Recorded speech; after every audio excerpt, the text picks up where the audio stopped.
Our protagonist's name is Lang Banfong. He is the undefeated Holy Sovereign. He ended the chaotic wars that had ravaged the world for the past 500 years. With just a single breath, the entire sky trembles. Yet, after standing at the pinnacle of power, he unexpectedly receives shocking news. The Holy Maiden is pregnant with his child. When he seeks the truth, he learns that, back in the past, during the cultivation session, he was struck by inner demons. At that very moment, she was standing there. That's why he has no recollection of what happened. Still in disbelief, he decides to search for his old confidant. Yet before he can even express his feelings, he receives another shocking revelation. She, too, has given birth to his child. As if fate were playing tricks on him, he soon learns that the little fox demon had also borne him a daughter. Lang Banfong adores his daughters beyond measure. His daughter loves sparkling things. So, without a second thought, he crushed an entire star, fashioning a radiant crystal orb to gift her, simply because he wanted to hear his daughter call him father. He reversed the laws of the universe, rewound time, returned 30 seconds earlier, just to hear it again. Yet, every few steps he takes, more shocking news follows. His children are scattered across countless worlds. But enough with the backstory, let us begin. Holy Sovereign City. A solitary figure appears on the highest peak. The man steps forward, standing tall at the summit. His very presence radiates a divine aura. The people around him roar in unison. Holy Sovereign, Holy Sovereign, Holy Sovereign. This man is none other than Lang Banfong. As the cheers continue, he tilts his head toward the sky. The war that had raged for 500 years. The countless comrades who fought and perished by his side. He closes his eyes and exhales. At last, it has ended. Then, he opens his eyes, spreads his arms wide, and proclaims, "As long as I live, this world shall know no more war." The people worship him. All hail the Holy Sovereign. May eternal peace reign. At the highest sanctuary, upon the throne of the Holy Sovereign, Lang Banfong leaps into the sky. Closing his eyes, he recalls 500 years ago. A great upheaval shook the heavens and earth. Suddenly, all living beings awakened divine powers. This led to a cataclysmic war. A war so devastating, it became known as the Great Chaos Era. The era of the doomed Dharma had begun. Through countless perils and fortuitous encounters, he grew immeasurably strong. Lang Banfong, a peerless supreme being, unmatched by any. With his overwhelming power, he suppressed all opposing forces. And in the end, he restored peace to the world. Now, seated on his throne, he leans against the armrest, deep in thought. Finally, I can rest. Let me enjoy this priceless tranquility. But then, footsteps approach. He closes his eyes in exhaustion and says, "Did I not decree that no one may disturb me here?"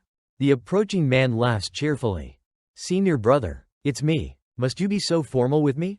Lang Banfong opens his eyes and asks, "Among all my junior brothers and sisters, you are the most troublesome one. What is it?" The man raises his hand, revealing a secret transmission talisman, a coded message from the Grand Master of the Dao Sect. Lang Banfong frowns. Tian Fanu of the Dao Sect? That arrogant woman? She has never sought help from anyone. Why would she send such an urgent, secret communication? He grabs the talisman and waves his hand. "You may leave." The man chuckles and waves goodbye. As Lang Banfong stares at the talisman, a deep unease washes over him. Then, memories long buried resurface. He recalls a shameful event from 15 years ago. It was a mere coincidence that I was cultivating the primordial chaos heart technique in the cold pool secret realm when suddenly, a woman flew out of nowhere. At that critical moment, I was about to successfully break through the life and death profound gate. When this woman suddenly rushed toward me, she slowly descended, her scorching hot body pressing close, causing me to instantly lose focus. She suddenly collapsed into my arms. I frowned, feeling uncomfortable, and scolded, "Who are you to disrupt my cultivation?" Before she could respond, elite assassins appeared behind her. One of them sneered, "Tian Fanu, we never expected your cultivation to be this profound." They had drugged her with aphrodisiacs and impotence powder. Yet she still managed to flee here seeking help. Without hesitation, the assassins charged forward, weapons drawn. Die together. Fury erupted within me. I condensed a sword of pure energy and struck back. After dealing with the attackers, I lifted the woman and carried her to shore.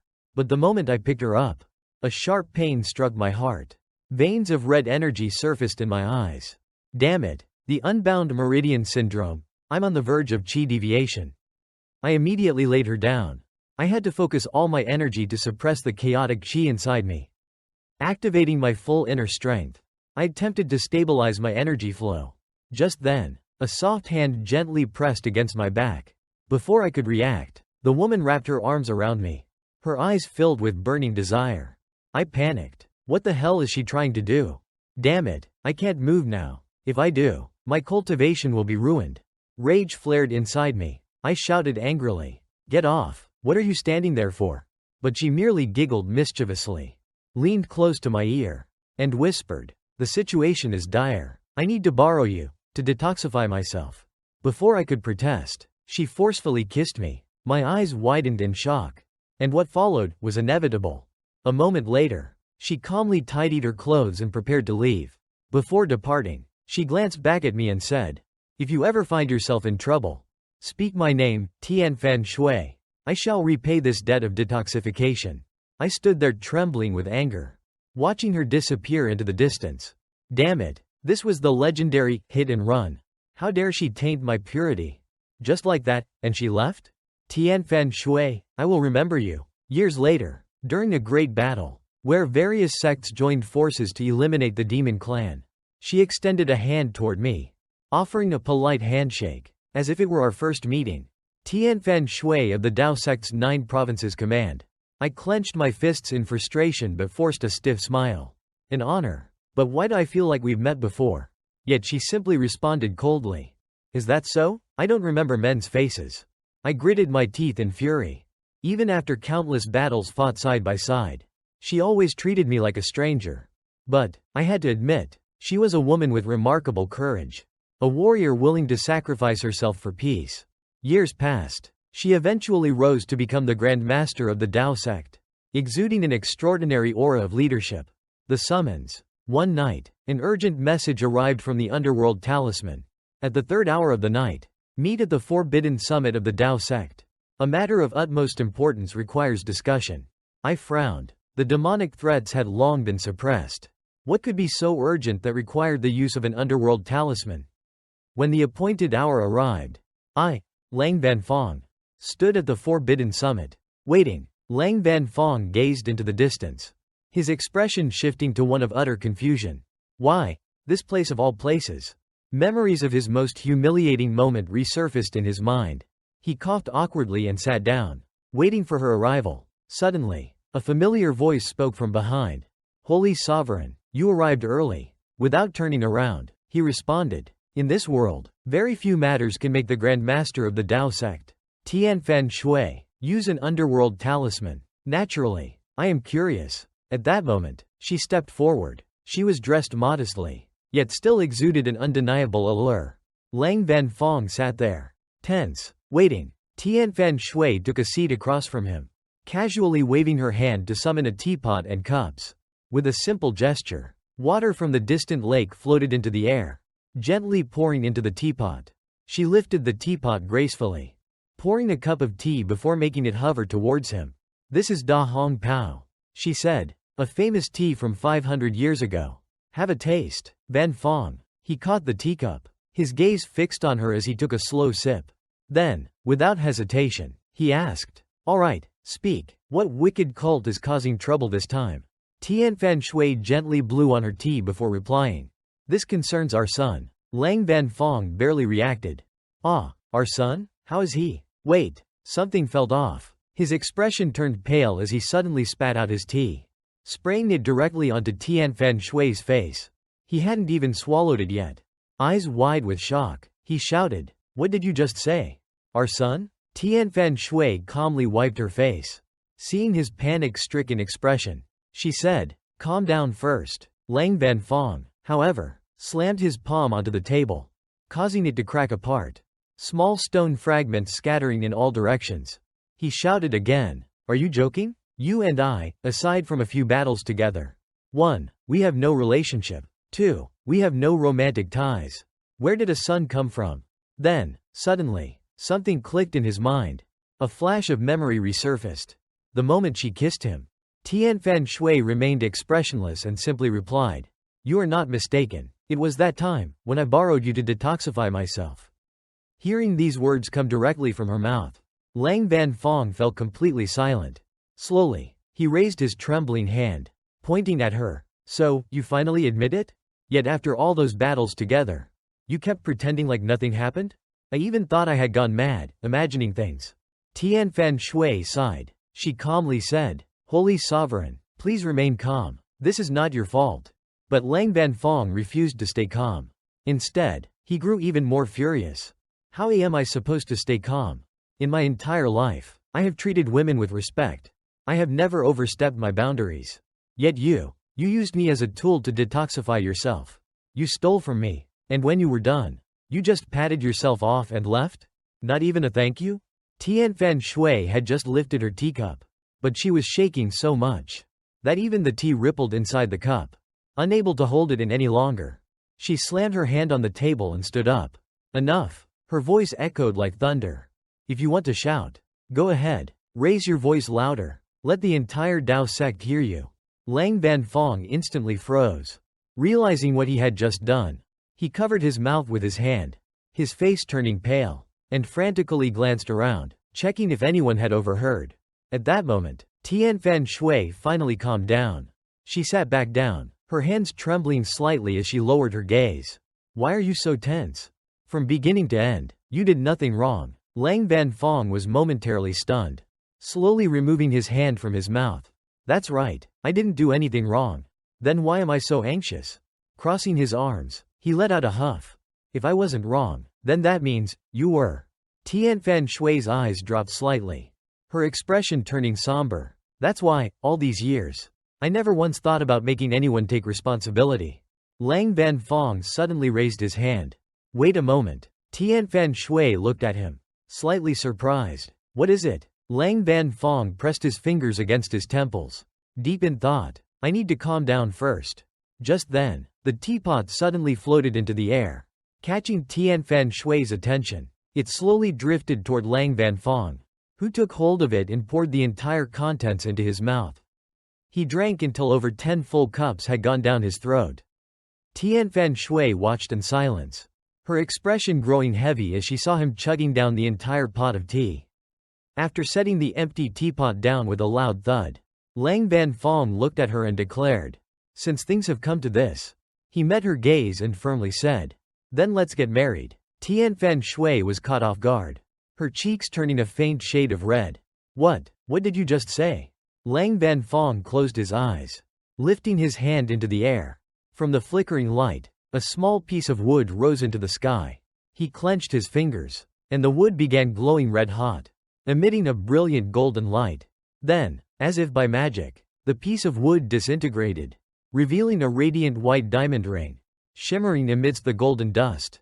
With a gesture, Lang Vanfong made the ring float toward Tian Shui. She instinctively stepped back, her eyes widening in surprise. Lang Vanfong smirked with his usual arrogant confidence. "You and I don't have feelings for each other. But since we already have a child, let's just get married. This is fate, isn't it?" But to his shock, Tian Shui raised her hand and pushed the ring away. "You're mistaken." Lang Vanfong froze, his face blank for a few seconds. Wait, what? The woman who just admitted to having his child was now refusing to marry him? Tian Shui hesitated for a moment, her face turning a deep red. Avoiding his gaze, she muttered, I never planned to marry you." Lang Vanfong's anger exploded. He slammed his hand on the table, his voice booming. "Are you kidding me? You suddenly come to me, telling me we have a son. For what?" Tian Shui looked slightly uncomfortable, turning away to avoid his piercing stare. Because, but she couldn't finish her sentence. She lowered her head, deep in thought for a moment. Then, making up her mind, she stood up and slowly walked toward him, gently tucking her hair behind her ear. She leaned in close and whispered something into his ear. Lang Vanfong's eyes instantly widened. "What?" His shocked voice echoed through the hall. Tian Shui flinched, her body jerking back in surprise. Their gazes locked, faces mere inches apart. The sudden intimacy made both of them flush red in embarrassment, turning away in awkwardness. Lang Vanfong cleared his throat, stood up, and declared, "I'll go think about this first. I'll give you an answer in a few days." Tian Shui remained silent, her eyes watching as he walked away. Then suddenly, she spoke. "Wait." Hearing this, Lang Vanfong turned back. "What is it?" Tian Shui took a deep breath before saying, "I suddenly tell you that you have a son. Have you never once considered that I might be lying?" Tian Shui replied, her voice laced with embarrassment. Seeing her reaction, Lang Vanfong fell silent, deep in thought for a moment before he spoke. "To be honest, our first meeting didn't leave a good impression on me. You were self-centered, ill-mannered, and downright rude. It felt like an insult just talking to you." Tian Shui's expression darkened, and in the next instant, she crushed a nearby table into dust with her bare hands. Lang Vanfong continued undeterred. "But later, when we fought side by side in countless battles, your bravery, your unwavering spirit, your fearlessness in killing enemies, they made me see you differently. I actually grew to like you." Tian Shui's eyes widened in surprise, her face turning slightly pink. She couldn't believe what she had just heard. But then, Lang Vanfong casually raised a finger and added, "At one point, I even thought about becoming sworn brothers with you." Tian Shui's mood instantly soured. Her hands clenched into fists, an overwhelming urge to punch him in the face surging within her. Without hesitation, she picked up something and threw it at him.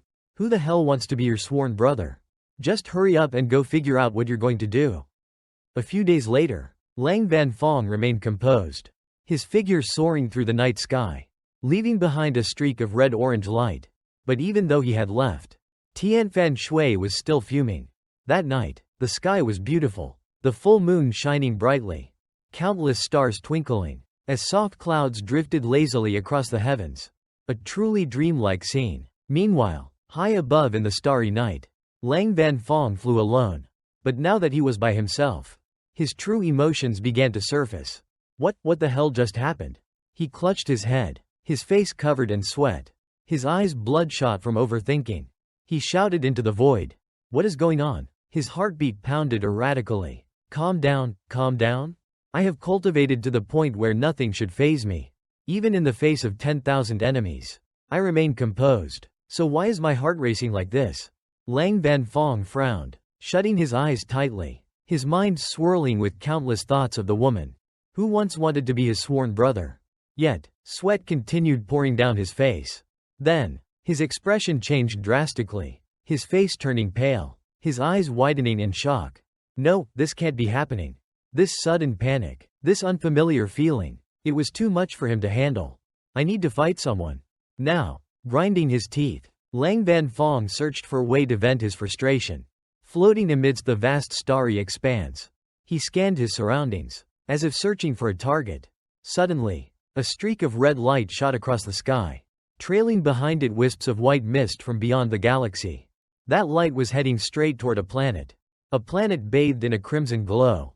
In the heart of that planet, a majestic castle stood tall, surrounded by an ocean of shimmering red mist. The red streak of light adjusted its trajectory, aiming directly for the castle. That fortress was none other than the Demon Sect's stronghold.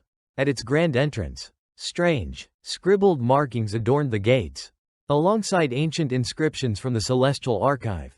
Two guards stood outside, each gripping their weapons tightly. Suddenly, they sensed something. Their eyes widened in terror.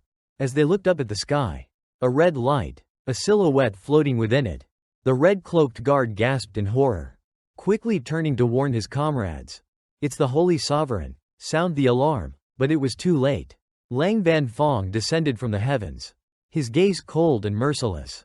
Too slow. Then, with a thunderous roar, he shouted a name. "Da Can, come out and fight me." A brilliant red circle suddenly appeared, its energy spreading outward with a piercing, unbearable sound. The noise was so deafening that everyone nearby covered their ears in agony.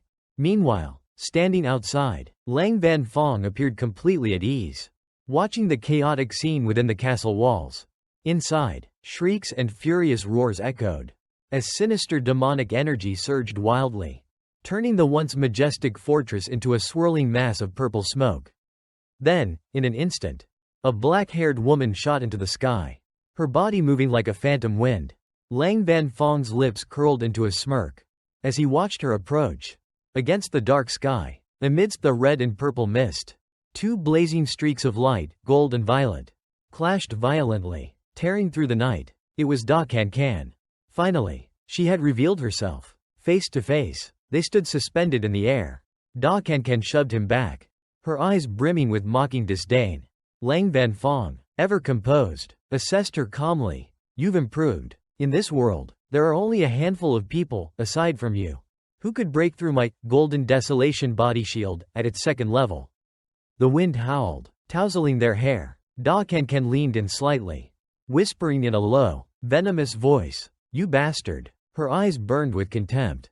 Why the sudden urge to torment me? Lang Vanfong furrowed his brows, brushing her hand off his shoulder. I'm irritated. Let's fight. Da Can smirked, her body soaring higher into the crimson-lit sky, shining like a celestial flame amidst the galaxies. Then, a tremendous shockwave erupted, the air booming with consecutive explosions. Inside the demon castle, the soldiers were on edge, whispering among themselves. Didn't we surrender to the righteous sects? Why has the Holy Sovereign come here? Could it be that someone secretly caused trouble, and he found out? Or maybe, the sect master achieved a new breakthrough? You fool! One of the veterans slapped the newcomer on the back of the head. Have you never seen the Holy Sovereign before? He once killed 10 of the demon cult's top leaders with a single strike. If he wanted, he could wipe this entire place off the map. Pray he doesn't get serious. Outside, the clash intensified. Two radiant circles of golden and violet energy, locked in a ferocious duel in the sky. A sudden pause. A moment of silence fell. The soldiers stared up in confusion. Where did they go? Then, a few beer cans rolled across the ground. Inside a secluded area of the fortress, Lang Vanfong and Da Can were sitting side by side, drinking beer. They gazed at the planet before them, clinking their bottles together. Cheers. Drink up. Da Can chugged down her beer, tilting her head back, the liquid streaming down her throat and chest. She wiped her mouth with the back of her hand, then glanced sideways at Lang Vanfong. Feigning vulnerability, she sighed dramatically. Big brother, every time you have something on your mind, you always come to beat me up. My poor, fragile body just can't take it anymore. Lang Vanfong grunted in annoyance. TCH, stop exaggerating. You're the one who always chases after me, trying to test your techniques. Since when have I ever complained? He shot her a glance, then added, besides, in this world, you're the only one I can fight freely against. Da Can let out a soft chuckle, her eyes glimmering as she replied. Likewise, you're the only man who fights me like an equal. All the others, they either hold back, or try to protect me. They exchanged knowing smiles, the tension fading into laughter. Then, raising her beer, Da Can smirked. We started off as enemies, and somehow ended up as drinking buddies. She hesitated for a moment, her gaze turning slightly shy as she asked, tell me, is there really something in this world that could trouble the undefeated Holy Sovereign? Da Can gazed at Lang Vanfong, her eyes shimmering with curiosity. I'm very curious. Lang Vanfong let out a long sigh, sitting in silence for a moment. After a while, he made up his mind. He would tell her what had been troubling him. With no prior warning, without any mental preparation, I suddenly find out that I have a son, and that son belongs to Tian Fanu. Da Can's expression froze. She couldn't believe what she had just heard. Then, PFFT, she spat out all the beer in her mouth, right into Lang Vanfong's face. Droplets of beer dripped from his chin, trickling down his robes. Da Can panicked, not knowing what to do, so she could only laugh awkwardly. Sorry. I couldn't hold back my laughter. Lang Vanfong said nothing. He merely silently wiped his face. Expressionless, Da Can stole a glance at him, her expression turning a bit uneasy. Sensing her caution, Lang Vanfong immediately clarified. I had absolutely no idea about this. Then, he started explaining everything. How, years ago, he had been in the middle of cultivation. But before he could even finish, Da Can snickered, giggling as she listened. You sound like a little kid who got caught doing something bad by his mother. Just then, a high-pitched voice shouted from a distance.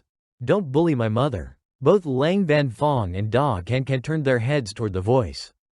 A small, adorable girl with short hair stood there, her cheeks puffed out angrily, on the verge of tears.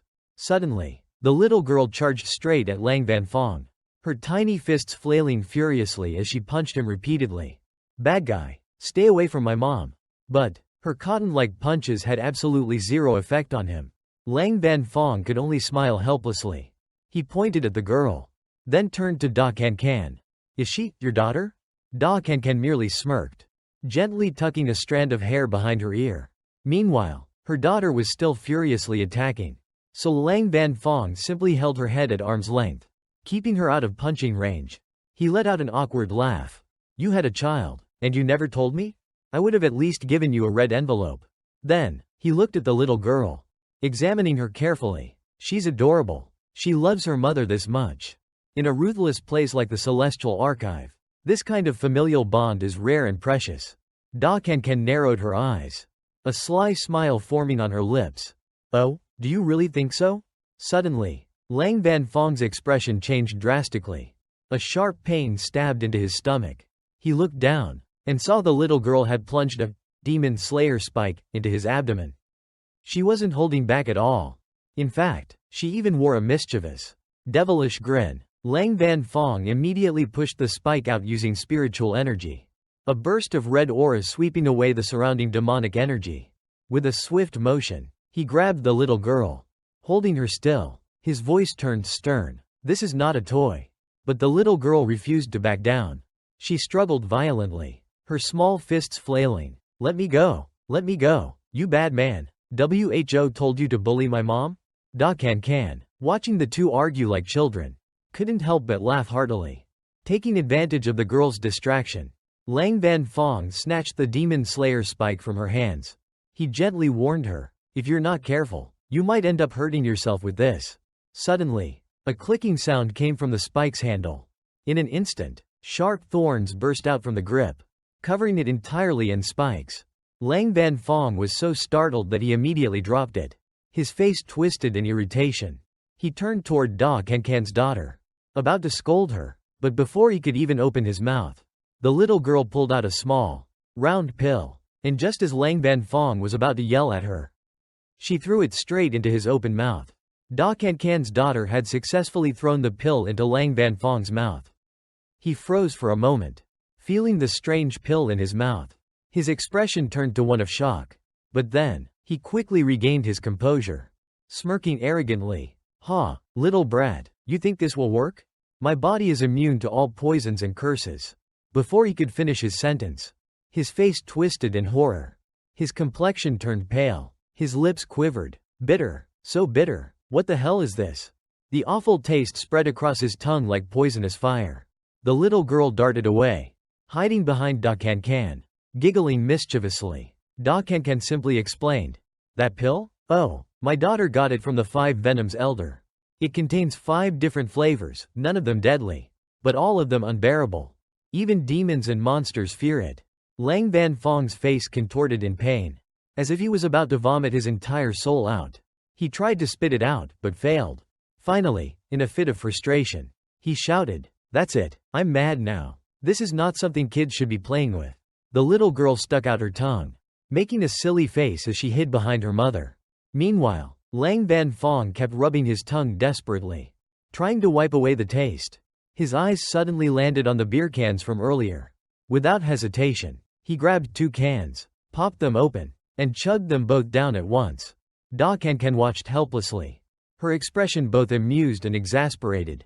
Lang Vanfong kept drinking and drinking, until the beer overflowed from his lips, dripping down his chin. Finally, after what felt like an eternity, he let out a deep sigh, wiping the sweat from his forehead. Then, his anger returned. He slammed his hand on the table, pointed at Da Can, and yelled, "Who raised this little troublemaker? Who taught her to be this mischievous?" Da Can shrugged nonchalantly and replied, "Well, you did." Lang Vanfong froze in place. "What?" The little girl also widened her eyes in shock, staring up at her mother. Before Lang Vanfong could process what he had just heard, he spat out all the beer in his mouth, right onto Da Can's face. Beer drenched her completely, but instead of getting angry, Da Can simply smirked, casually shaking off her wet hair. Then, she stood up, gently patting her daughter's head. The little girl looked up, confused. "Mom? Da Can lifted her hand. And with a wave of spiritual energy, she teleported her daughter back home. Meanwhile, Lang Vanfong's forehead was drenched in sweat. This can't be real. A moment later, he suddenly burst out laughing like a madman.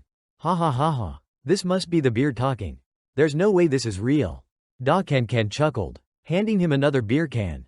Want to drink a few more? Maybe it'll help you think more clearly. Lang Vanfong hesitated, staring at the beer in his hand. After a long pause, he gave in and drank it anyway. After 10 or more cans, he was completely drunk. Then, gathering all his courage, he finally asked, "Tell me the truth, Can, who is the father of that child?" Da Can, unfazed, smiled calmly and replied, "It's you." Lang Vanfong froze again. Then, his anger exploded. He lunged toward her, shouting, "You witch! Are you sick in the head? Why can't you say a single honest word? Tian Fanu, I can barely believe, but you? I don't even remember ever being with you." Da Can looked slightly disappointed. But she still smiled and said, "I figured you wouldn't remember." Then, she slowly began to recount everything from over 10 years ago. 10 years ago. Back then, I was still the Holy Maiden of the Celestial Archive. Your divine power had just reached its peak. And you went insane. You slaughtered countless demon sect masters, forcing the remaining ones to unite into a single faction. They schemed together and joined forces. Finally, they managed to capture Vanfong. At that moment, he suddenly remembered, these despicable villains always resorted to sinister tricks. One ambush after another. Some kept using poison to attack. Some took advantage of the chaos in battle to launch sneak attacks, constantly disturbing him. Others focused on wearing him down with relentless assaults, making it difficult for him to hold his ground. Can remarked that after capturing Vanfong, the two opposing factions would return to their state of conflict. They might even overwhelm him completely. Those bastards acted as if they feared nothing, declaring that from now on, they would slay gods if gods stand in their way, kill Buddhas if Buddhas block their path. Not only that, but their insidious ambitions grew even larger. They sought to dominate the world, plunging it into an all-out civil war.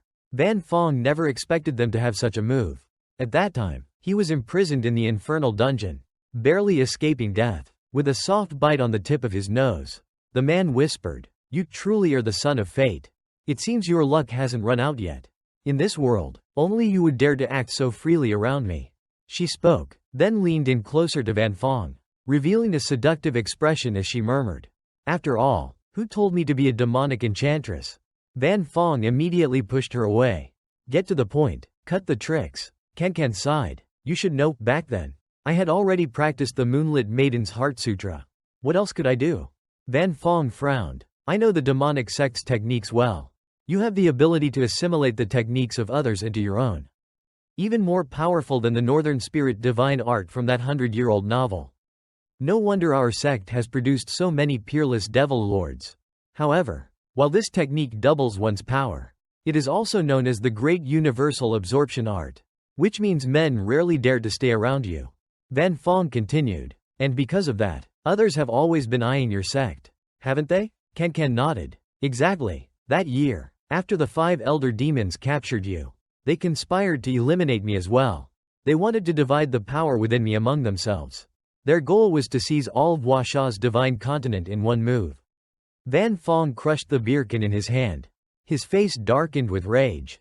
Clenching his fist tightly, he infused it with his own energy, condensing it into a tiny, dazzlingly glowing sphere. Furrowing his brows, he muttered, "Those old demon bastards, so cunning. So many treacherous schemes, and I suffered all the humiliation." The more he thought about it, the more furious he became. "Where are they hiding now? I need to go beat them up to vent my anger." Can gently reassured him. It's all right. If you saw them now, you wouldn't even be angry anymore." Hearing that, Vanfong widened his eyes in confusion. "What are they doing now?" "The 1,000-hand demon Buddha. You crippled his cultivation in a single move. 10 days later, he experienced enlightenment, abandoned his demonic path, and now roams the divine continent to atone for his past sins." Vanfong frowned, puzzled. "I heard he was deeply versed in Buddhist philosophy, with unparalleled eloquence. If he already understood it so well, why did he fall into the demonic path in the first place?" He sighed. If he's truly on the path of virtue now, then I won't make a move against him. What about Yin Mountain Ghost King? He once commanded 10,000 ghost warriors, thinking himself unrivaled, but he was slain by your divine sunlit blade in a single strike.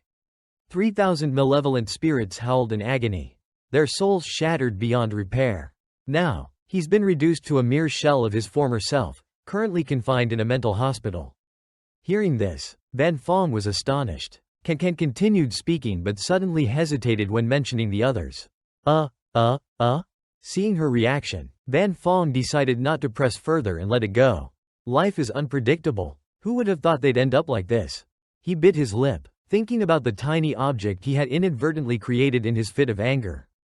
Can picked it up and examined it closely. With a fascinated expression, she exclaimed, "Ever since you reached the Tiat realm, you've become more and more terrifying. You can crush a beer can and turn it into a 7-colored gemstone just like that. Rare and valuable, it'd be perfect for impressing women." Seeing her shift the topic so casually, Van Fong grew impatient. "Hey, don't change the subject. You still haven't told me, how did you escape?" The moment Can turned to look at him, her fierce demeanor vanished. He averted his gaze, suddenly shy and hesitant. In a soft voice, he muttered, "Well, they worked together and..." Can took over and continued. "They teamed up. They forced me to drink Diet Duong Tan, the strongest aphrodisiac in the world.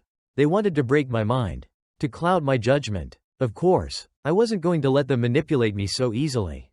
I fought with everything I had and managed to escape." Van Fong was so shocked he couldn't help but exclaim, "Diet Duong Tan? Heavens!" The scene blurred and shifted back to that moment in time. Can, exhausted beyond measure, had to lean against the wall just to stay upright. Her mind was racing. She was barely hanging on. Her body poisoned by Trung Liat Duong Tan, a toxin with insidious properties. "I can run for now. But I can't run forever. If I must lose my cultivation, then I will decide how it happens." With that thought, she summoned a surge of energy in her palm, then vanished. Somewhere in a dark, secluded dungeon, a figure sat, bound by thick iron chains. It was Van Fong, silent, motionless. A familiar energy ripple appeared, and moments later, Can emerged. She landed gently on the ground, stepping forward until she stood right in front of Van Fong. Her eyes locked onto him. His well-defined, muscular chest was the first thing that caught her attention. Without hesitation, she lunged at him, sensing another presence on his body. Van Fong stirred. His eyelids fluttered open, the moment he regained consciousness. Can swiftly activated soul-binding technique on him. Through his hazy vision, he saw her, gradually removing her clothes. Then, darkness consumed his sight entirely. The memory ended. Van Fong's expression turned grim, his brows furrowing in frustration. He clenched his jaw and roared, "You and I are sworn enemies. Fire and water cannot coexist. Why did you choose me as your antidote?" Can fidgeted, then with an innocent grin, answered, "Obviously, because you're handsome." Van Fong's face twitched. He didn't know whether to be furious or dumbfounded. "Damn it," he cursed. "If we're talking about looks, that bastard Tian Tu is renowned as the most devastatingly handsome man across both righteous and demonic paths. He cultivated both Buddhist and demonic arts, making him even more unnervingly alluring. Not only is he beautiful, but he's also a complete scoundrel. Men and women alike can't resist him." Can calmly asked, "So, are you jealous?" Seeing her smug expression, Van Fong snapped, "Just tell me the truth." Hearing this, Can giggled and teased, "Oh, so you do know your own charm?" Then, her tone softened as she murmured, "Actually, I had my reasons." Looking back now, Can thought to herself, "It was precisely because of my choice that I am here today. A former supreme leader of the demonic sect, now able to sit here, drinking and chatting with you." As she spoke, she playfully nudged Van Fong's arm. "If I hadn't chosen you, I might have long perished. My body destroyed, my soul extinguished." Hearing her words, Van Fong sighed and nodded in agreement. "So, you really planned everything ahead, huh? A demonic woman investing in her future, scheming every step of the way. And of course, your scheme ended up on my head. I really was mistaken to think you'd be a trustworthy comrade. But, for these two reasons, I'll believe you." Seeing his response, Can smiled in satisfaction. Van Fong, however, suddenly fixed his gaze on her, his expression dead serious. Noticing his stare, Can felt a little awkward. She looked back at him, her face tinged with embarrassment. Then, unexpectedly, Van Fong reached out. He grabbed her wrist and swiftly snatched the spirit stone she was holding. His sudden action took Can by surprise. She watched as he held up the stone, raising his index finger toward it. A brilliant light shot forth. The stone began to smoke. Then, with an explosive burst, the sheer force cracked the walls around them. And right before Can's astonished eyes, a perfect circular hole had formed in the stone, turning it into a ring. Van Fong handed it to her and casually proposed. Then let's get married. Can, staring at the ring in his palm, smiled blissfully. She closed her eyes briefly. Then, ever so gently, took the ring. Without hesitation, she calmly replied, "The ring is beautiful. I'll take it, but I refuse to marry you." Van Fong was stunned. What do you mean?" Can smirked. "I mean exactly what I said." Furious, Van Fong shouted, "I don't accept this. Did you and Thien Tuyat Pham plan this together? Why do both of you reject me so bluntly?" Can chuckled, brushing a lock of hair behind her ear. "Ha ha, so, what excuse did she give?" Van Fong clenched his fists. "She said she's afraid that our child, carrying the name of the Saint Lord, would be ostracized by the world, that my enemies would hunt them down, that they would be in constant danger because of me." Can nodded knowingly. "She's absolutely right. There are still many challenges ahead for you. Even though you are the strongest under the heavens, there are still the 3 wandering immortals, the 4 supreme masters, and the 5 sect elders waiting in the shadows. The 8 great clans are lying low, biding their time. Many among them are eyeing your throne. Beyond that, in the west, the Gai Lasat army of the western regions is rising. In the south, the Mani sect is gaining momentum. In the north, the Shen Li sect is growing stronger. And to the east, the so-called Heavenly Kingdom Federation is expanding, manipulating the neighboring nations of the eastern seas. Their eyes are set on our land, drawn by its rich spiritual energy." She continued, her voice gentle but firm. "There are still many battles you must fight. A child would only become your greatest weakness." Hearing this, Van Fong was momentarily speechless. He finally asked, "But this land is ruled by demons and criminals. They kill without remorse. They follow no righteous path. How could this place be any safer?" Can gave him a playful smile. "Oh, don't worry about that mischievous little demon girl. Lin Lung. She's known as the little demon star of the Chich Thien Pavilion. Even the old monsters here fear her. Didn't she already mess with you before?" Van Fong frowned. "That little troublemaker. She even carries a bunch of dangerous artifacts with her wherever she goes." Hanging above was a sign that read, "Bounty on your head. 9.000 gold." Hearing this, Lang Van Fong muttered, "That little devil is already this cunning at such a young age? Aren't you worried about her future?" Can, instead of answering, leaned her head against his shoulder and smiled. "I was once a demonic woman who wreaked havoc across the world. So why weren't you ever worried about me?" Her words left Van Fong speechless. He fumbled for a response but could only manage an awkward, well?" Before he could gather his thoughts, she gently placed a finger over his lips, silencing him. Then, she continued speaking. "Think about it. What was the dream you fought so hard for? I may have been part of the demonic path, someone uninterested in peace and stability.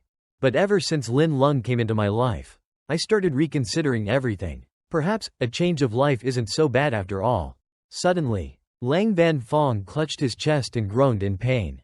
Sweat poured down his face as he gasped. "The thought of suddenly having not just 1, but 2 children. My heart can't handle this." Can giggled at his reaction. Hi, you better get used to it soon." Her casual tone made him even more bewildered. "Wait, what do you mean by that?" Not wanting to leave him confused for long, Can immediately clarified. "Because that seductive fox, Ho Ka Han, also gave birth to your daughter." The moment those words left her mouth, Lang Van Fong completely lost it. His face turned pale as a sheet. Cold sweat trickled down his back. His eyes widened in disbelief as he stammered. What did you just say? A daughter? With Ho Ka Han?" His mind went blank. His entire body trembled. Then, as if all logic in the world had collapsed, he let out a soul-shattering scream. "What?" His roar was so powerful that the entire area trembled. The sheer force sent wooden ceiling beams crashing down. Everyone in the room suffered the impact of his outburst. One man, caught in the aftermath, shuddered violently. A monk, who had been peacefully chanting scriptures, sat frozen in place, muttering prayers for divine protection. Even the little demon girl, Lin Lung, peeked her head outside. She stood by a wooden pillar, gazing at the strange glowing figure soaring across the night sky. Of course, that figure was none other than Lang Vanfong, who had been so utterly shocked that he involuntarily launched himself into the air. Meanwhile, back in the room, where Can had just been sitting and chatting with him moments ago. Now, only she remained, watching him fly off in utter disbelief. She smiled to herself and murmured, "Things are getting more and more interesting." The night sky shimmered with stars, the full moon glowing brilliantly.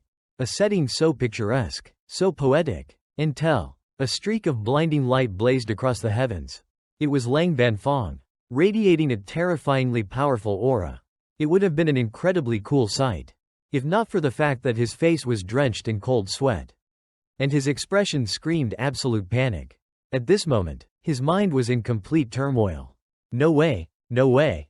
Ho Ka Han and I, we only, that one time. Back then, it was for the sake of forming a diplomatic alliance with the Southwest Great Ming Kunlun. His thoughts were spinning, his emotions pure chaos.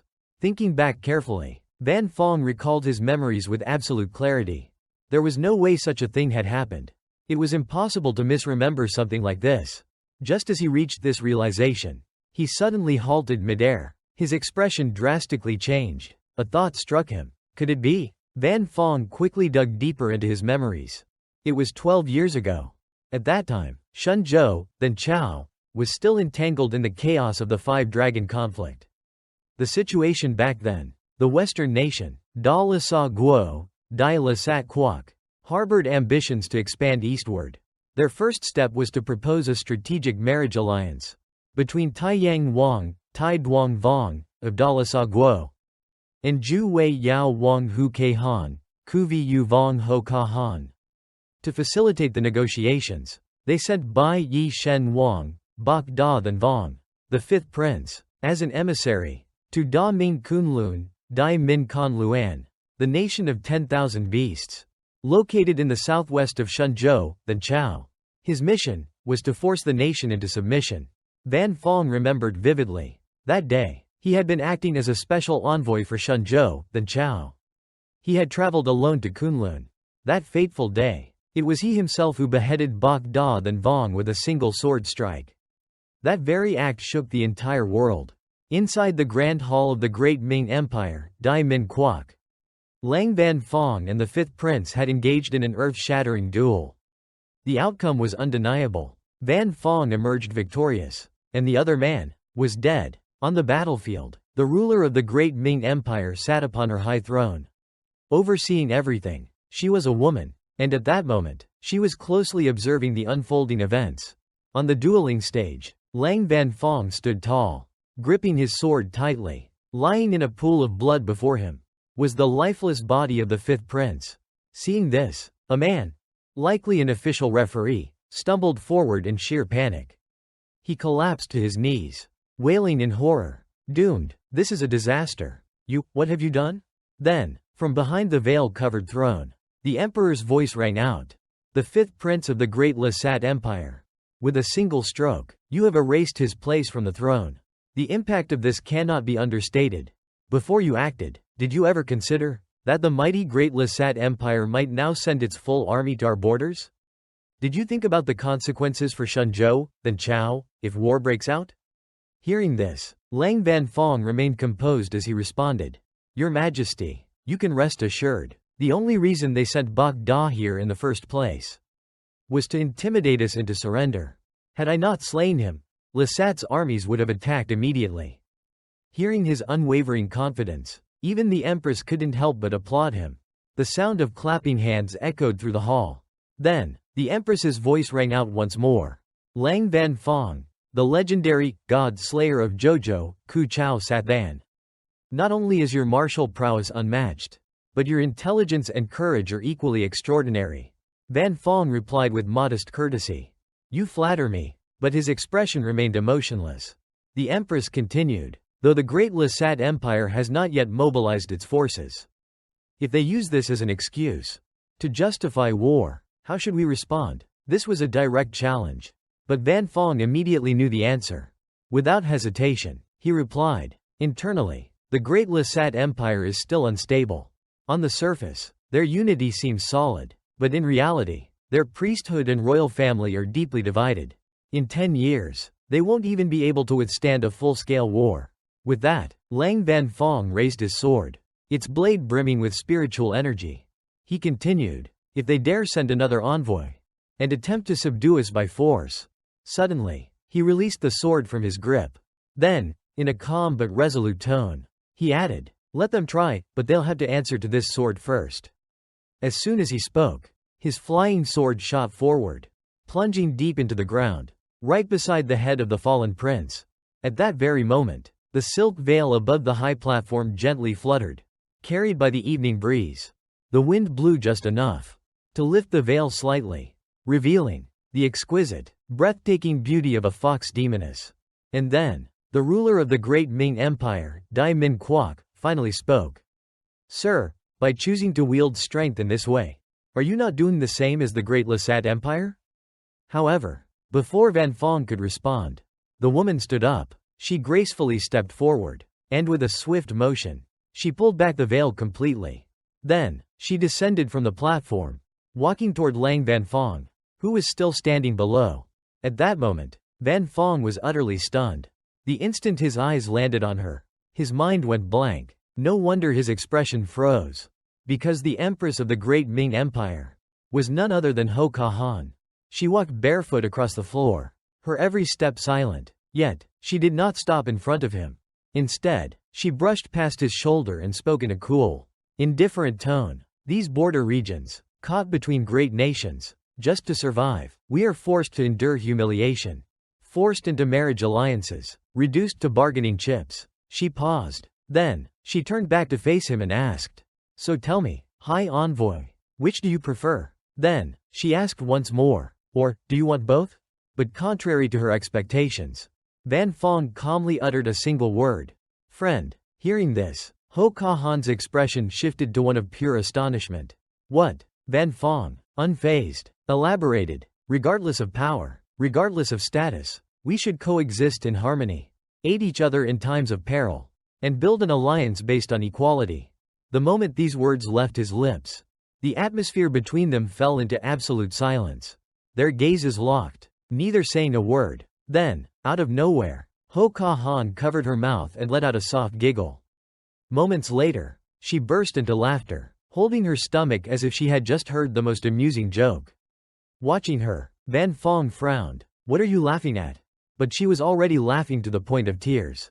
Between gasps, she waved her hand and said, wait a moment? That line was just too much for me to handle. I need a second to process it." After a while, she finally took a deep breath. Steadying herself, her chest rose and fell with each breath, exuding an unmistakable charm. Then, she extended her hand toward his sword, and placed both hands upon its hilt. With a smirk, she murmured, "Then let's see, before this sword is put away. Please, enlighten me further." The moment she finished speaking, her eyes glowed with a seductive crimson hue. And before he knew it, Van Fong's own pupils flickered with an eerie purple light. His gaze became empty, detached, and emotionless, as if he had fallen into a fox demon's illusion technique. End of the 12-year flashback. Back to the present day. Lang Van Fong stood alone in the sky, deep in thought. The night was serene, the moon full, the wind crisp and cool. And yet, it was only now that he finally realized that something had indeed happened back then. Something he had no memory of. Van Fong stood still, rubbing his chin, deep in thought. The real problem is, I returned the very next day. But now, when I think about it, there's a gap in my memory. Why? This makes no sense. The more he thought about it, the more confusing it became. Running a hand through his hair, he muttered to himself, deep thinking isn't exactly my strong suit. Forget it, I should just leave and deal with other things." Even though he was still drowning in uncertainty, he kept his cool demeanor, reassuring himself, "For decades, I've walked the path of life and death, faced countless schemes, deceit, and betrayal. I carved my own path to power, forging a dominance so absolute that no one dares lie in front of me." But then, a certain fox demon's image resurfaced in his mind. His lips curled into a confident smirk. That's right. If I can make that cunning fox. Ho Ka Han. Speak the truth. Ha ha ha. Although he laughed arrogantly, his expression was anything but steady. His face betrayed his panic. And in his confusion, he shot off again at full speed. A golden streak of light flashing across the starry sky. As his booming laughter echoed through the night, a narrator-like voice seemed to ring out. Our mighty Saint Lord is now in complete disarray, having completely forgotten the true purpose of his visit. A bright morning at the Grand Hall of the Great Ming Empire. The imperial palace gates swung open. A man in ornate robes stepped onto the scarlet carpet. Advancing into the hall, the guards announced his arrival in unison.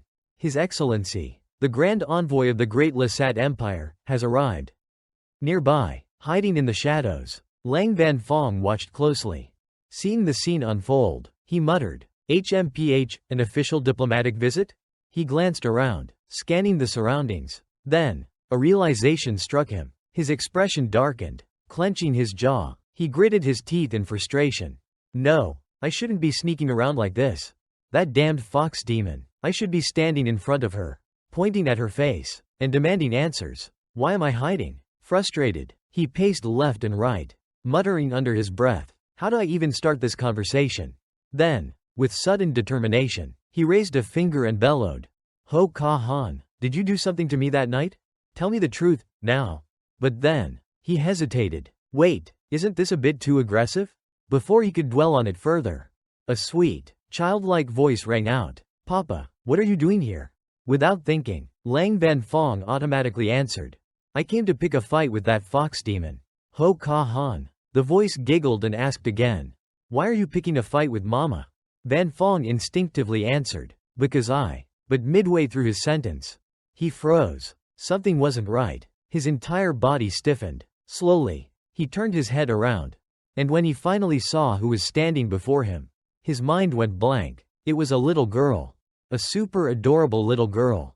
Lang Vanfong stared at her in silence, momentarily speechless. She was holding a crudely stitched up doll in her hands, looking up at him with pure, innocent eyes. Then, her bright smile widened as she cheerfully declared, It's me, Papa. At that moment, Lang Vanfong let out a deep breath, feeling like a massive weight had just been lifted from his shoulders.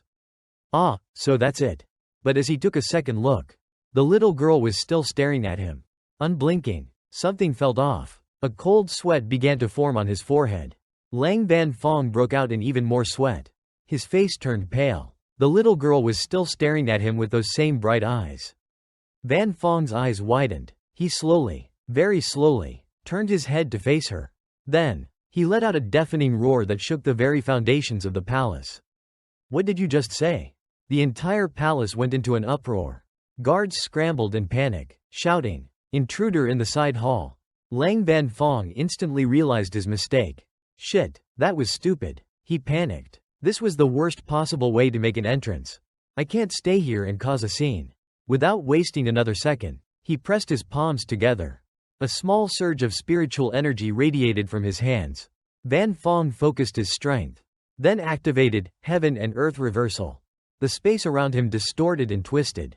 Time rewound itself back by 30 seconds. One of the 10 supreme arts. A technique that had defeated countless powerful enemies. Now, I'm using it here, of all places. And just like that, everything returned to 30 seconds earlier. The little girl smiled brightly, completely unaware of what had just happened. Once again, she beamed up at him and cheerfully declared, It's me, Papa. Vanfong eyed her cautiously. He wiped the sweat off his forehead and let out a deep sigh of relief. Thank God I had that technique. He patted the girl's head gently and spoke softly. Ahem, listen, kiddo, you can't just go calling people, Papa, like that. Okay? Vanfong glanced around, looking for her family. Then, concerned, he asked, Where's your family? Why are you wandering around the imperial palace? This place is dangerous, you know. The little girl blinked innocently and responded. Mama is the fox demon you just mentioned. And you, Papa, are that very person. Vanfong's smile froze. He patted her head again, nodding stiffly. Right, haha. Of course. Then, his brain short-circuited. It took 3 whole seconds before the words fully registered in his head. And once they did, Van Fong repeated history. He screamed. A thunderous, earth-shaking scream. The guards once again panicked. Intruder in the side hall. And once again, Lang Van Fong grabbed his head in frustration, realizing his mistake. Damn it, I did it again. Without hesitation, he activated heaven and earth reversal once more. Everything reset. For the second time, the world rewound by 30 seconds. As the time loop reset, Van Fong slumped forward, mentally and emotionally drained. This is unbearable. I am struggling against a little kid. I have survived wars, conspiracies, assassinations. But this is what might actually kill me. He let out a deep, shaky breath, trying to regain composure. With a forced smile, he carefully asked, "So, your mother really told you this?" The little girl nodded confidently. Her eyes gleamed with pure happiness as she said, Lord Father, you finally came to visit me." What she did next broke his heart. She lifted her ragged little doll and held it up to him. She proudly showed it off, smiling brightly. "It's been 12 years. From the time I was little until now. I've been waiting on the rooftop of the Grand Palace. Waiting for the stars, waiting for the moon, waiting for you." The doll she held, despite being stitched up with patches, was well kept and clean, clearly something she cherished dearly. Then, her voice turned softer. There was a hint of sadness in it. "Yesterday, I even saw a shooting star. I prayed that Lord Father would descend from the heavens, like a hero, to save us." The little girl smiled peacefully, as if she had finally fulfilled her wish. "I never expected my prayer would actually come true." Hearing this, tears welled up in Lang Van Fong's eyes. He clenched his fist over his chest, his hands trembling, faced with the pure, unwavering hope of a child longing for her father. The mighty Saint Lord suddenly felt ashamed, overwhelmed with guilt. With tears streaming down his face, Lang Van Fong knelt on one knee, opened his arms wide, and choked out, "Come here, let Papa give you a hug. I'm so sorry, my child, I came too late." But instead of hugging him, the little girl's face suddenly turned worried. "Father, please, you have to save me and Mother." Van Fong, still caught in his emotions, snapped to attention. "What happened?" The girl's voice trembled slightly as she explained. "The Great Lasat Empire sent an envoy. They want the Great Ming Empire to submit. Yesterday, they suddenly sent a royal decree, demanding a marriage alliance with Mother." Her voice grew softer. Her expression turned sorrowful. "They also want me to marry the third prince." Silence. Lang Van Fong's expression darkened. His fingers curled into fists, trembling in fury. "A marriage alliance?" he muttered under his breath.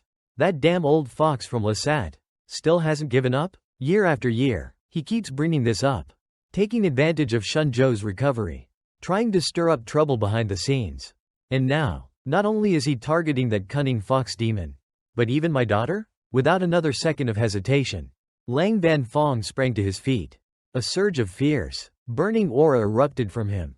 With a loud voice, he declared, "Like hell I'll let them get away with this." The little girl blinked, tilting her head curiously. "Father, where are you going?" Van Fong's voice was filled with righteous fury. "To put those Lasat dogs in their place." Upon hearing that, the little girl jumped with joy and hugged him tightly. "Really? You're amazing, Lord Father." Lang Van Fong, caught in the moment of fatherly pride, couldn't help but smile smugly. "Why does hearing this kid praise me make me feel so good?" With a grin, he lifted his daughter effortlessly with one arm. "Hold on tight." The little girl, ecstatic, giggled happily. This was the first time her father had ever held her. I'll hold on tight." She barely had time to blink before Lang Van Fong leapt into the sky. The little girl showed no fear. In fact, she laughed in delight, snugly held in his arms. At this moment, Lang Van Fong truly looked like a hero. Meanwhile, at the Grand Hall of the Great Ming Empire, inside the royal court, the envoy from the Great Lasat Empire stood arrogantly, his expression smug as he addressed Empress Ho Ka Han. "Your Majesty, the allotted time of 1 day has passed. The two princes of the Great Lasat Empire have proposed marriage to the princess of the Great Ming Empire. Have you made the necessary arrangements?" Beside the envoy, a mysterious figure clad in a black robe silently stood by. Ho Ka Han's expression remained calm. She leaned back lazily, crossing one leg over the other, clearly showing zero intention of bowing to their demands. Her voice was as sharp as ever when she replied, "My daughter is still young. She is not of marriageable age. Perhaps we can revisit this discussion at a later time. However, the envoy was a cunning, silver-tongued diplomat. Clearly, he had prepared for this excuse. With a faux sympathetic tone, he countered, "Your Majesty, the Holy King of Lasat has already thought ahead for you. All you need to do is send the princess to the holy capital. There, she will receive the best education, the finest care. She will also have the chance to grow close to our two princes. And when she comes of age, a grand royal wedding shall take place." He paused for effect. Then, he deliberately emphasized his next words. "The great Ming Empire may forever enjoy the protection of the great Lasat Empire. Glory to the Holy King." Ho Ka Han closed her eyes, as if deep in thought. Her aura, both majestic and elegant, was enough to stir anyone's heart. But in reality, she was growing increasingly frustrated. These people had cornered her into a dead end. She sighed, then reluctantly responded, "This queen has only one daughter. Sending her so far away, my heart cannot bear it." The envoy, still smiling, showed no sign of backing down. Clearly, they had already anticipated this argument. Feigning kindness, he reassured her, "No problem, no problem. The Holy King has already thought of everything. If your Majesty cannot bear to part with the princess, we have already prepared an esteemed tutor to personally nurture and educate her." Ho Ka Han's expression darkened. She coldly refused. "Though the great Ming Empire is but a small border nation, we are not lacking in wise and learned scholars. There is no need to trouble yourselves further." The envoy, unfazed, arched an eyebrow. His eyes gleamed with cunning as he provocatively asked, "Oh, does your empire truly have someone who can match the knowledge and wisdom of the Holy King's appointed tutors?" Suddenly, the black-robed figure beside him began to radiate an eerie, greenish aura. The very air around him distorted, as if his very essence was unraveling. His body transformed. A towering shadow, nearly as tall as the Grand Hall itself, emerged. He stood amidst the throne room, his intimidating presence spreading like wildfire. The pressure was overwhelming. Even Ho Ka Han instinctively tensed up. She narrowed her eyes and demanded, "And who might this be?" The envoy smirked, then introduced him with pride. "This is one of the greatest disciples of the great Lasat Empire's Grand Priest. Known as the Grand Sorcerer of Darkness, a master of life and death. This esteemed individual is Saint Enadaka Lin, bestowed the divine title, Reaper of Knowledge, by the Holy King himself." Daka Lin, the towering sorcerer, sneered, "HMPH, I have never taken a disciple in my life. But I have heard of the princess of the great Ming Empire. They say her talent surpasses all others. Yesterday, I observed her, and indeed, her potential is extraordinary. She alone is worthy of inheriting my knowledge." The envoy, sensing Ho Ka Han's resistance, pressed harder, "Your Majesty, our holy kingdom has extended nothing but sincerity. Surely you will not reject such a generous offer?" Inside the Grand Hall, all eyes were on Ho Ka Han, standing before the gathered nobles and foreign envoys. She maintained her poised, dignified stance. Then, her lips curled into a cold smile. "Accepting a master is a serious matter. I must consider it carefully." Before she could continue, however, a strong, resolute voice suddenly interrupted, "No need to think it over. She already has a master." Everyone turned in shock. Even Daka Lin narrowed his eyes.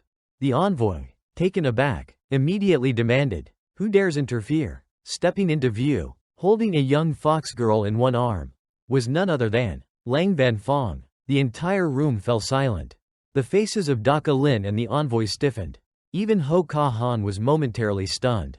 But then, a slow, knowing smile crept onto her lips. Lang Vanfong strode forward with confidence. The child in his arms clung to him, staring curiously at the unfamiliar faces. Ho Ka Han's gaze lingered on him, her amused smirk only growing wider.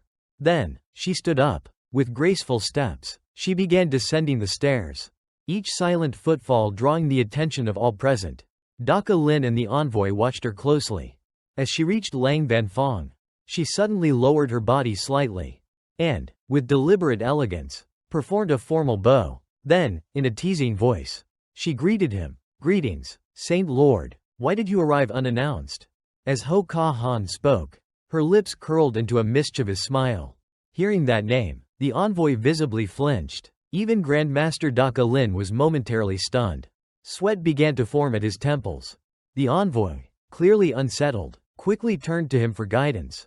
Grandmaster, what should we do? I've heard that this Saint Lord unified all of Shenzhou, and no one can stand against him. Daka Lin narrowed his eyes and responded coldly. Shenzhou has just barely begun to stabilize.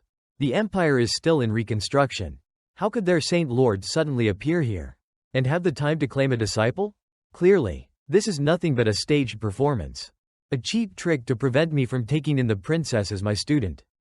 Hearing this, the envoy nodded confidently, feeling reassured. Exactly, we only just arrived here.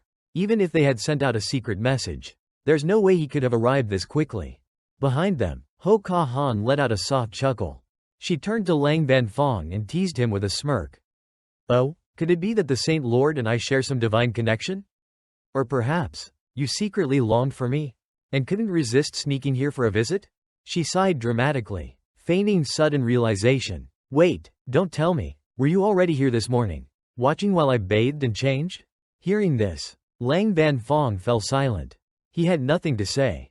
Completely ignoring him, the little fox girl suddenly broke into a wide grin, and dashed forward to hug her mother. Ho Ka Han crouched down, gently stroking the girl's head, and asked, "My sweet child, why did you bring someone here?" Hearing this, Lang Banfong turned away, his expression twisting into one of pure frustration. Damn it, she's using me as a shield again. Leaning in slightly, he whispered under his breath, just loud enough for Ho Ka Han to hear. You're really good at using me for your own gain, aren't you, fox demon? Ho Ka Han stuck out her tongue playfully. Then, without missing a beat, she raised her voice provocatively. Oh my, but Grandmaster Daka Lin doesn't seem to believe that you are the Saint Lord. At this, Daka Lin's face darkened, and the envoy beside him grew visibly anxious. The Grandmaster let out a low, disdainful laugh. The so-called Saint Lord of Shenzhou, the most powerful man of the East, wants to take a disciple? Of course, I wouldn't dare interfere with that. But, his eyes turned sharp. If someone is faking the identity of the Saint Lord, the consequences will be severe. I must verify the truth myself. For the honor of my holy kingdom. The little fox girl, having listened to all of this, puffed up her cheeks in annoyance. Mother, that old man is just as cunning as we are. No matter who wins or loses, he doesn't risk offending anyone. On the opposite side, Daka Lin grinned ominously. He raised his right hand, and suddenly, a single drop of thick, black liquid appeared on his fingertip. It condensed, growing heavier, then fell. Splat! The black fluid spread across the polished floor, unraveling into a massive, intricate magic formation. At the same time, Daka Lin began chanting a series of ancient incantations. Then, a dark figure slowly rose from the center of the formation.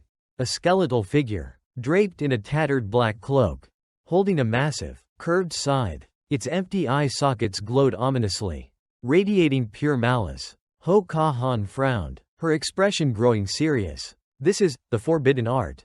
Summoning a divine spirit? The envoy smirked arrogantly, puffing out his chest. Indeed, there are only a handful of supreme sages in this world who are acknowledged by the gods. Those who have been granted the power of divine laws. And among them, the Reaper of Knowledge holds dominion over life and death. He is an immortal existence, immune to all forms of attack. Not only that, he has harvested the souls of millions. Daka Lin let out a cold, chilling laugh. Not as godly as you claim. Let's see if the Saint Lord can entertain me. A dark, ominous aura began to spread from the opposing side. The tension in the air grew heavier by the second. Ho Ka Han's daughter trembled, clinging tightly to her mother. She whispered in fear. It's so cold. Why is it so cold? Lang Banfong glanced at the little girl. Then, without hesitation, he placed his hand on her head. A warm, golden glow enveloped her, like a protective barrier. The girl blinked in confusion, feeling something shift inside her. A moment later, Lang Banfong smiled gently and asked, "Better now?" She hesitated for a second, then grinned brightly and nodded. Yes, it's not cold anymore. Meanwhile, Daka Lin and his attendant stared at them intensely. Daka Lin's face darkened, a hint of anger flickered in his eyes. Slowly, he raised his hand, and transferred a surge of dark energy into the black-skulled reaper beside him. The creature clutched its massive scythe, and the moment it absorbed the energy, it launched itself straight at Lang Vanfong. Ho Ka Han gasped in shock. Even Lang Vanfong noticed the incoming attack. But instead of dodging or defending, he simply stood there, unmoved, unshaken. His expression remained icy cold as he muttered, "Ha then thwat? That pathetic technique? Have you fools never heard of the Eastern Divine Transfiguration?" Both Daka Lin and his attendant frowned in confusion. They had never heard of such a thing before. Then, Lang Vanfong's entire body began to radiate golden light. The aura was so overwhelming that both of them gasped in disbelief. Behind Lang Vanfong, a colossal divine figure emerged. It had multiple arms. Its dark bronze skin gleamed with sacred energy. Lang Vanfong spoke, his voice reverberating with power. "This is the form of a true god." His gaze sharpened, piercing straight through his opponents. Daka Lin and his attendant were drenched in cold sweat.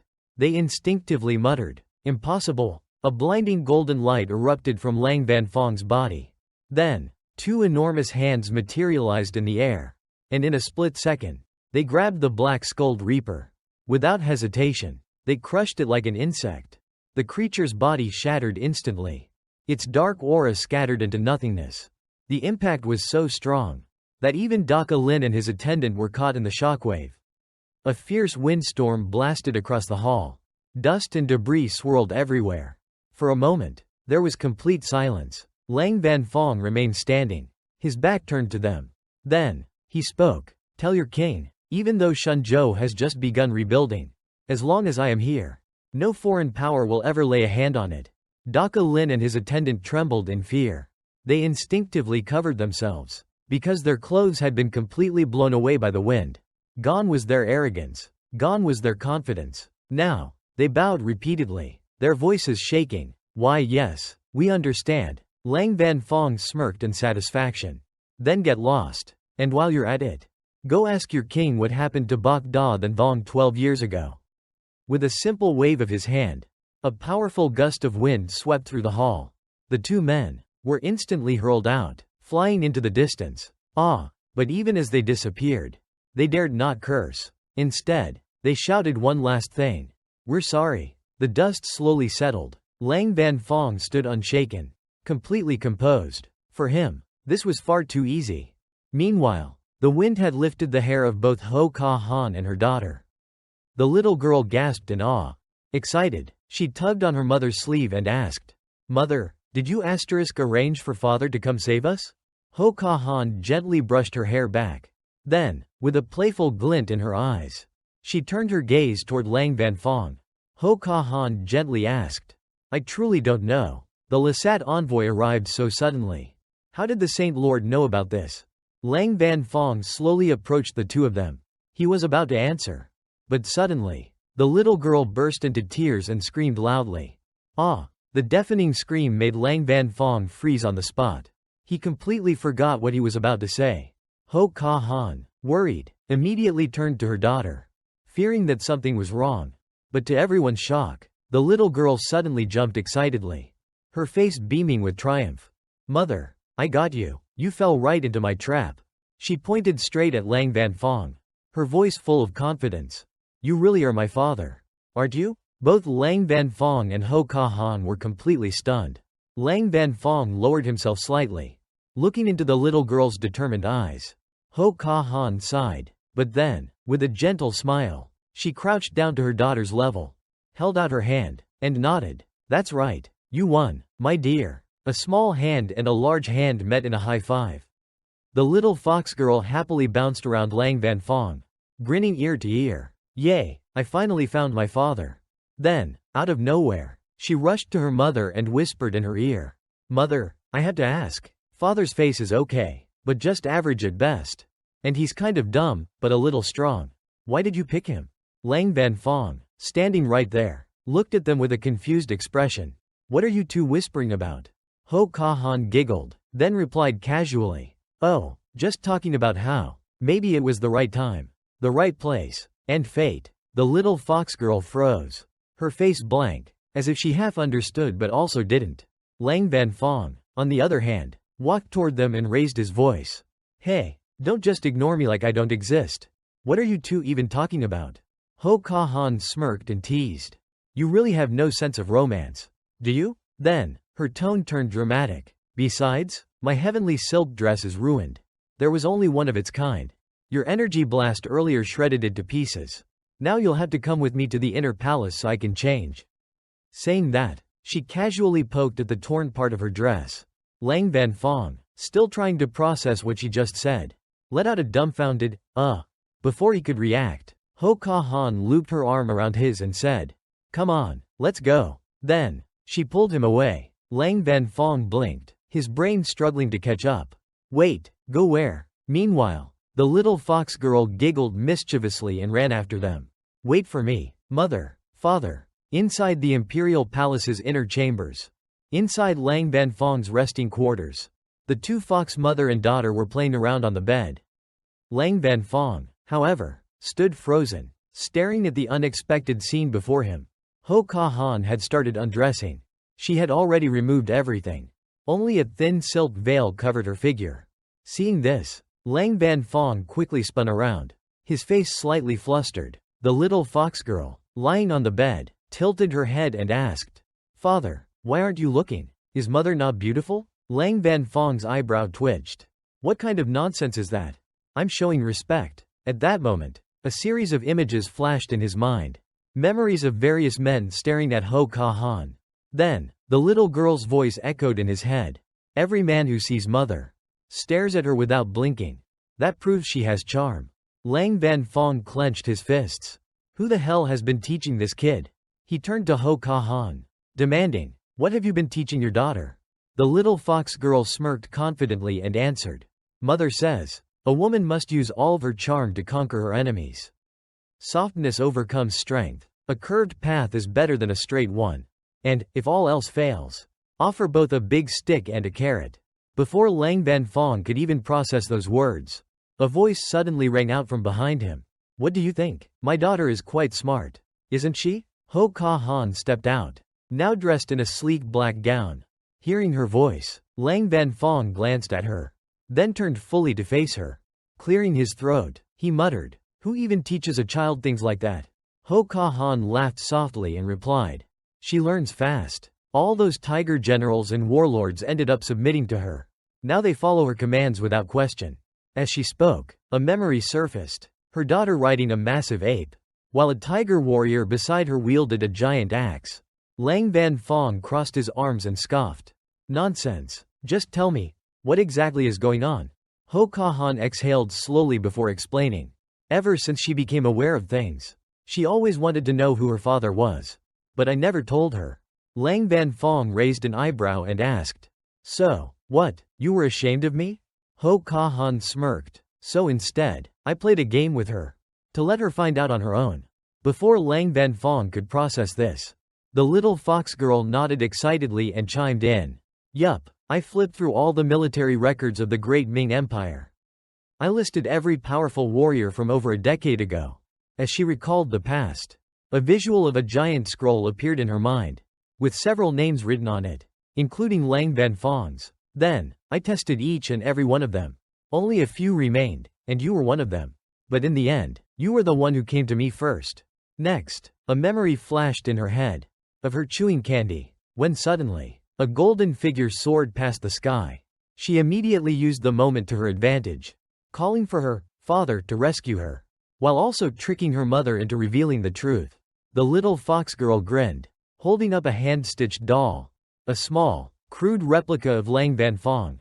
Lang Banfong sighed and muttered, "I see, so this was a case of subtle education, after all." Huh? Meanwhile, Ho Ka Han had a serious expression on her face. She spoke in a regal tone. She is the future empress of the great Ming Empire. Surrounded by powerful nations on all sides, she must learn to navigate diplomacy and war alike. This is the path of kingship, the burden of ruling. If she does not master it, then how can she protect the Ming Empire and the countless beast clans under its banner? Lang Banfong fell silent, his eyes locked onto the two mother and daughter. Then, he finally spoke. "Then what if she doesn't want to be a princess anymore?" The little fox girl perked up. Ho Ka Han let out a long sigh, her expression weary. "The world is still far from peace. As royalty, we carry the responsibility of our people." Her hands clenched into fists.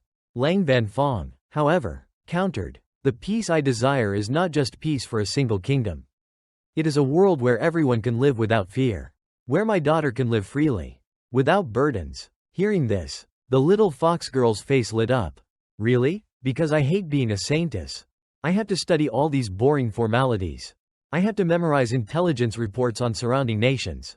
Even when food is served, I can't even chew loudly. Ho Ka Han chuckled and sat on the bed, resting one arm lazily on the pillows. 12 years ago, when you spoke of this dream, I thought you were just some fool rambling nonsense. But now, I really hope you succeed. With that, she lay down on the bed, her expression unreadable. Lang Vanfong, still processing everything, suddenly had a realization. His eyes widened in shock. Pointing directly at Ho Ka Han, he exclaimed, "Wait, after all this time, you still haven't told me. What exactly did you do to me? Why don't I remember anything?" The little fox girl's ears perked up, and she immediately turned to her mother. "Mother, did you really use that technique on father?" Ho Ka Han simply smirked, her eyes glinting with mischief. "You truly are my precious daughter? So smart, hi tilde." Lang Vanfong stiffened. His expression turned wary. "Wait, what technique?" Ho Ka Han, still lying gracefully on the bed, casually replied, "The great Ming Empire has stood for centuries. Not just through tactics and diplomacy, but through the strength of its future generations. Loyalty, power, and strategy. These are what truly define authority and dominion. Every great ruler, every influential figure, has always had a strong bloodline. They either had wives, arranged political marriages, or were pursued relentlessly by others. Without such powerful alliances, how could any dynasty thrive?" Ho Ka Han continued, "My mother once told me, the nine-tailed fox clan is born with natural charm. But our greatest weapon is the enchantment soul technique. It is an innate ability, allowing us to bewitch all beings. However, this technique can only be used once in a lifetime. The person affected can be controlled at will." The little fox girl suddenly asked curiously, "Mother, back then, father was strong, but he was not the strongest. Why did you choose him?" Lang Vanfong nodded in agreement. "Yeah, exactly, what did you see in me?" Ho Ka Han laughed softly. "Perhaps, it was the only time in my life that I was moved by someone's honesty and courage. Who knows? Hi tilde." Hearing this, Lang Vanfong felt awkward. His face slightly flushed. He sighed and sat down. Then suddenly pointed at them and shouted, "Women like you two are too dangerous." Both mother and daughter responded at the same time. "So what if we are?" Ho Ka Han smirked and teased. "Are you saying, besides me and Da Can, there are others?" The little fox girl perked up excitedly. "Oh, I want to hear those stories too." Lang Vanfong could only let out a dumbfounded, Inside the imperial chambers, the three of them were relaxing in a private room, chatting casually. Ho Ka Han and her daughter lay on the bed, smiling as they listened to Lang Vanfong speak. Suddenly, the little fox girl sat up and exclaimed, "If neither of those women are marrying father, then, why don't mother and father get married first?" Ho Ka Han turned to look at Lang Vanfong. Lang Vanfong also turned to face her. Then, suddenly, he spoke firmly, "That's not possible." The little fox girl pouted, visibly disappointed. "Why not?" Lang Vanfong explained. "A leader's marriage is never just a personal matter. If the ruler of a nation marries me, it means the great Ming Empire will be absorbed into Shenzhou. There are countless opposing factions within your empire that will never accept it. It would spark a civil war." Ho Ka Han nodded in agreement. "That's right. Even if the Saint Lord were to join the great Ming Empire instead, it wouldn't work either. Shenzhou is still in a fragile state. You are the pillar holding it together. Neither of us can simply walk away from our responsibilities." Hearing this, the little fox girl buried her face in the pillow. She mumbled sadly, "So even after finding my father, I still have to be a lonely child?" Then, suddenly, she sat up, fuming. "I hate both of you." She stormed off, heading toward an empty room. Lang Vanfong instinctively reached out and shouted, "Wait," but before he could stop her, he felt a hand wrap around his shoulder. Ho Ka Han had stepped forward, smiling softly as she pulled him back. Lang Vanfong turned to look at her.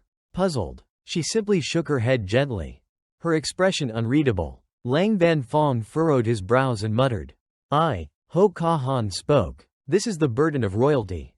My daughter suffers, just as I did, and just as my mother before me did. She chuckled lightly, her voice filled with both sorrow and pride. The only difference is, I was lucky enough to choose the father of my child, on my own terms. Lang Vanfong's expression darkened slightly. As he turned away, avoiding her gaze, he muttered, "A parent should never abandon their child." His hands clenched into fists. "I will find a way." Ho Ka Han smiled softly. Her cheeks slightly flushed. "Before you leave, spend some more time with her."